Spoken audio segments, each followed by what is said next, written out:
को इस तरीके से नरसंहार करके कुछ हासिल नहीं होना है और सारे देशों को तकलीफ में डालेगा। वहाँ पर आपको ऐसा लगता है कि पाकिस्तान वो दोनों देशों पर दबाव बना सकता है?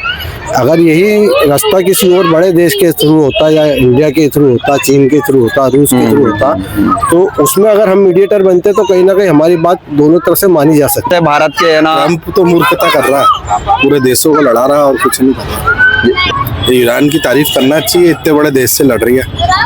आपको क्या लगता है इसका समाधान क्या निकल सकता है जो इस तरीके की जंग चल रही है? जंग तो ऐसे भी किसी भी जगह के लिए अच्छी नहीं होती है, देश के लिए अच्छी होती नहीं, किसी भी देश के लिए नहीं अच्छी। हमारी पूरी इकोनॉमी क्रूड पे डिपेंड है। आज इस जंग के कारण पूरा क्रूड बढ़ा हुआ है। उस पर से फिर ईरान ने अपने जितने भी हार्मोज के रास्ते बंद करे हैं उस पर टोल टैक्स वसूल रहा है। तो कहीं ना कहीं हमारी इकोनॉमी भी उससे कहीं ना कहीं खराब हो रही, इफेक्ट हो रही, जबकि हमारा डायरेक्ट इन्वॉल्वमेंट इस जंग में कुछ भी नहीं है। जंग ईरान की इजराइल की थी, जिसमें इजराइल को पूरा अमेरिका का सपोर्ट मिला और फिर उसमें अमेरिका भी शामिल हो गया।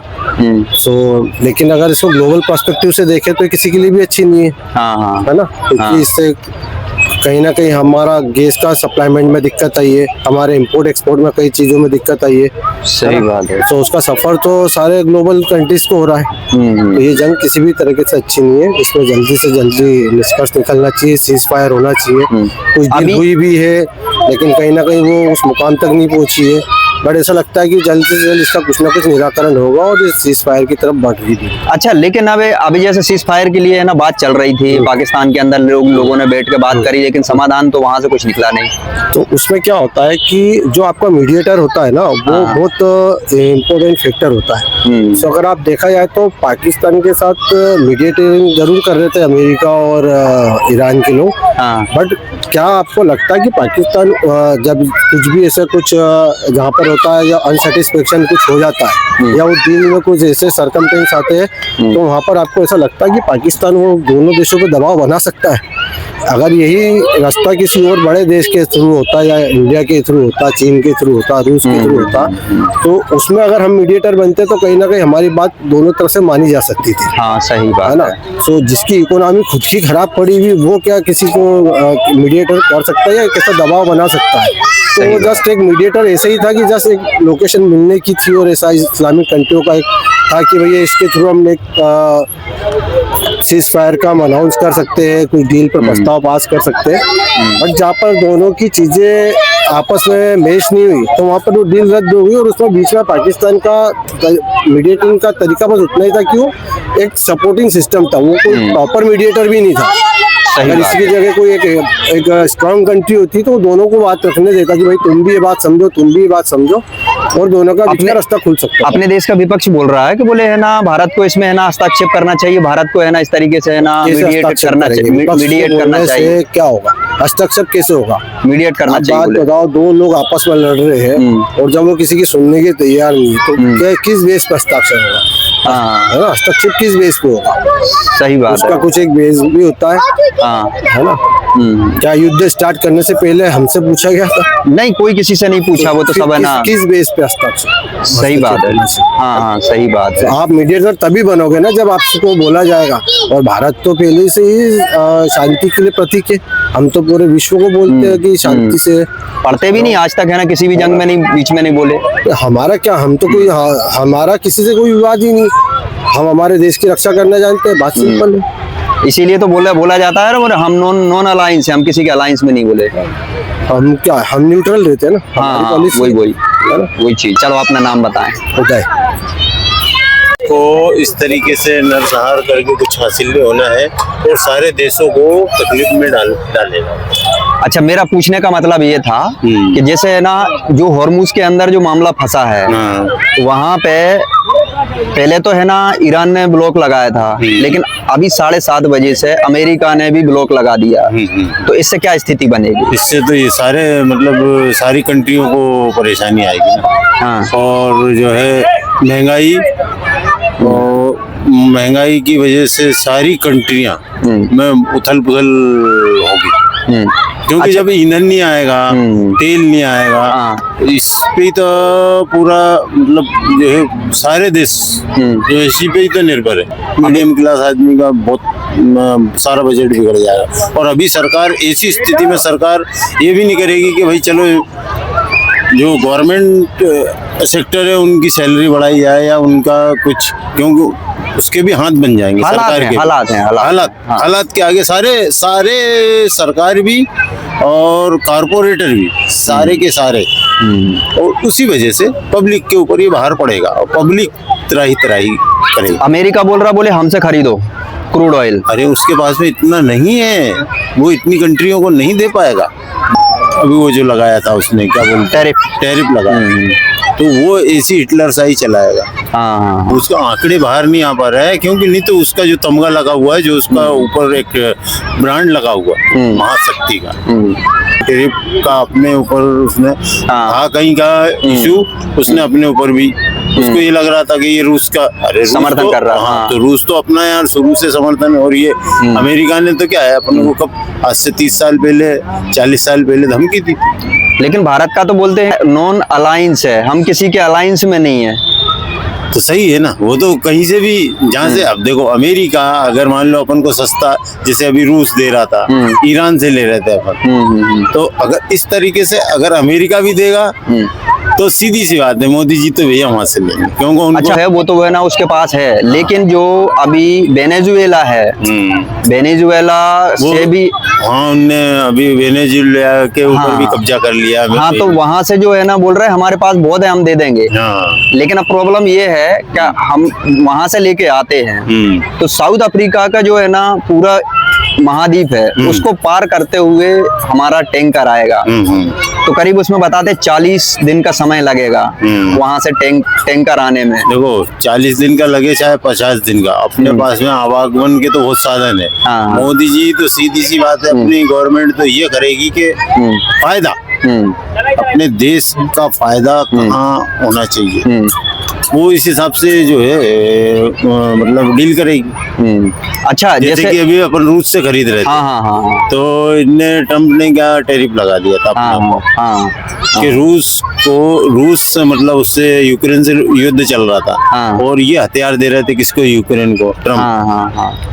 तो रूस ने बोला ठीक है, तो अपन ने मतलब उनको जो है उनसे तेल खरीद के उनका बिजनेस बढ़ाया, तो उन्होंने अभी तक युद्ध में, खैर वैसे तो रूस ही है, बहुत ट्रम्प सोचता है कि मैं महाशक्ति, बाकी रूस कहीं उससे बहुत आगे निकल चुका है। लेकिन है ना, रूस को तो तोड़ा तो अमेरिका नहीं था, करीब है ना उसके है ना 12-15 देश मतलब टुकड़े कर दिए, रूस के अलग अलग देश बना दिए उसके। तो वो घटनाक्रम हो चुका है, तो रूस है ना पहले जैसा मजबूत तो खैर अब नहीं है। लेकिन मेरा सवाल दूसरा था कि जो अफ्रीकी देश है, अमेरिका से लेने में वो पास पड़ेंगे या ये अफ्रीकी देश का है ना पेट्रोल डीजल वहां से लेने में है ना फायदा पड़ेगा गैस? वो तो ये देखो, ये अपने यहाँ की सरकार डिसाइड करेगी। अपन इस मामले में जो मैं बता रहा हूँ ना, अगर वहां से भी भले ही 50 दिन लगेंगे, अगर अपना फायदा होगा तो सीधी सी बात है। हाँ, वो तो फायदे की ही बात है, उससे भी इसीलिए खरीदा था, फायदा है। जितनी भी सरकारें हैं सब अपना फायदा देखती हैं, अपना देश प्रोग्रेस कैसे करे, क्योंकि इतना बड़ा देश चलाना, 130 करोड़ की पॉपुलेशन को चलाना, सही बात है, तो सारे चीजें मतलब वो करेंगी ना। अभी ईरान है जैसे, और रूस है, रूस से भी करेंगे, वो तो रूस से भी खरीदी करेंगे, अमेरिका से भी करेंगे। अगर मान सारी कंट्रियों से मित्रता, क्या है मोदी जी का एक वही है, वो बहुत अच्छी रणनीति लेकर के। लेकिन अपना यहाँ का विपक्ष तो बोलता है कि बोले है ना आपको है ना ये सब चीजें, विपक्ष में क्या है, जो उन्हें समझने की जो है उल्टा सोचते, गलत सोच रहे, और जो है नई जो विपक्ष है सब अपने अपने हित साध रही है। अपना नाम बताएं। मेरा मंगल हो गया। हाँ, नाम बताएं। मेरा ओंकार लाल सूर्यवंशी। आप वीडियो वगैरह देख, ईरान है ना वहाँ से अब रास्ता नहीं देना चाहता और वो अपने टर्म कंडीशन पे देना चाहता है, तो उसको खुलवाने का समाधान क्या है? कोई समाधान, ये तो विदेश नीति मोदी जी इनको आपस में करना चाहिए डील। मोदी जी कर सकते हैं क्या? अभी तक तो नहीं करी, आप कर सकते हैं तो अच्छी बात है। पाकिस्तान करके देख तो रहा था। पाकिस्तान की क्या औकात है? नहीं, पाकिस्तान ने कोशिश तो करी थी। पाकिस्तान कोई कर पाया क्या कभी? जीवन में नहीं कर पाया। अच्छा, और जैसे हॉर्मुज के अंदर जो मामला तो फंसा है, जिनको वो चाहता है ईरान वो निकलने दे रहा था, लेकिन अब अमेरिका बोल रहा हम किसी को भी नहीं निकलने देंगे। ऐसा नहीं है, ईरान की जिससे संधि होगी वो निकल जाएगा। चीन से है उसकी, रूस से है, अपने भारत से भी थी, कुछ जहाज तो निकाले हैं उसने। अच्छा, टैरिफ के भी तो बोल रहा है ना, जो अब वहां से निकालेगा और जो जिसका पोर्ट ईरान के पोर्ट पे जिसका है ना रुक गया जहाज, उस पे मतलब है ना उस देश के है ना बोले 25% टैरिफ लगा दूंगा मैं। पहले भी लगाया था, फिर उल्टे मुंह आया था कि नहीं वापस? वापस आया था कि नहीं रिटर्न? तो आएगा फिर वापस। तो मतलब है ना ईरान को ये छोड़ना चाहिए कि नहीं, ये मतलब है ना उस जगह को ईरान की तारीफ करना चाहिए, इतने बड़े देश से लड़ रही है, अमेरिका से। अच्छा, जैसे है ना एक है ना आपका जो सवाल सही है, इस तरीके के है ना अनेक जगह से रास्ते हैं जहां से है ना व्यापार चलता है। तो दो रास्ते ऐसे भी है कि जहां पे जो भी आता है वहां टोल देना पड़ता है। उसी तर्ज पे यहाँ पे ईरान चाहता है, लेकिन उसमें और इसमें एक कैच है। कैच ये है कि जैसे ना टर्की के पास में जो है और एक और है, वहाँ पे वो मैन मेड है, यानी बनाया गया है, और ये प्राकृतिक है। तो प्राकृतिक पे जो अंतर्राष्ट्रीय कानून है उसका आप क्या सोचते हैं उस पर? जब युद्ध ही हो रहा तो कहाँ रह गया अंतर्राष्ट्रीय कानून? अंतर्राष्ट्रीय कानून तो ये भी है कि युद्ध नहीं होना चाहिए। युद्ध नहीं होना चाहिए, हाँ सही बात है। युद्ध हुआ क्यों? तो कितना मायने रख रहे हैं युद्ध? सही बात है। और अभी जो हालिया है ना चुनाव चल रहे हैं पश्चिम बंगाल के अंदर, ममता बनर्जी जीत जाएगी। ऐसा? ठीक है, आपका नाम क्या है? राहुल चौकसी। अभी जो ईरान की और अमेरिका की जो जंग चल रही है उस पर आप क्या सोचते हैं? काफ़ी परेशानी वाली बात है सभी देशों के लिए। काफ़ी आर्थिक स्थिति बिगड़ी हुई है सारे देशों की, क्योंकि 20% जो कच्चा तेल आता है वो हॉर्मुज से आता है। अगर 20% एशिया में कच्चा तेल की अगर रुकावट हुई तो इससे आर्थिक संकट सारे देशों पे आ सकता है।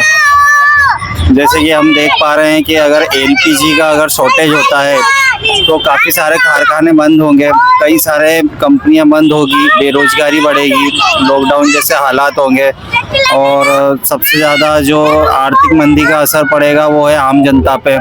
तो इससे क्या होगा, आम जनता पे जो मार पड़ेगी उससे आदमी अंदर से टूट चुका होगा, क्योंकि उसको ईएमआई भरनी है, घर चलाना है, बच्चों की फीस भरनी है। तो इससे क्या है कि आर्थिक रूप से जो देश है उसका विकास रुक जाएगा। तो सभी देशों को मिलके इस गंभीर जो समस्या चल रही है उसका निवारण करना चाहिए, और जल्द से जल्द इसका एक सॉल्यूशन देना चाहिए सभी देशों को कि इस पे आपसी जो है सहमति बने और जल्द से जल्द ये वॉर खत्म हो। आपको क्या लगता है ये कारण मतलब है ना वॉर हो क्यों रही है? इसके पीछे का मुख्य कारण क्या है? मुख्य कारण है कि जो अमेरिका है वो अपना डॉलर स्ट्रॉन्ग करना चाहता है। कच्चा तेल जो कि सऊदी अरब से आता है, कुवैत से आता है। अब जैसे कि अपन हॉर्मुज की बात करें तो अभी टैरिफ लगाने की बात चल रही है कि भाई टैक्स देना पड़ेगा।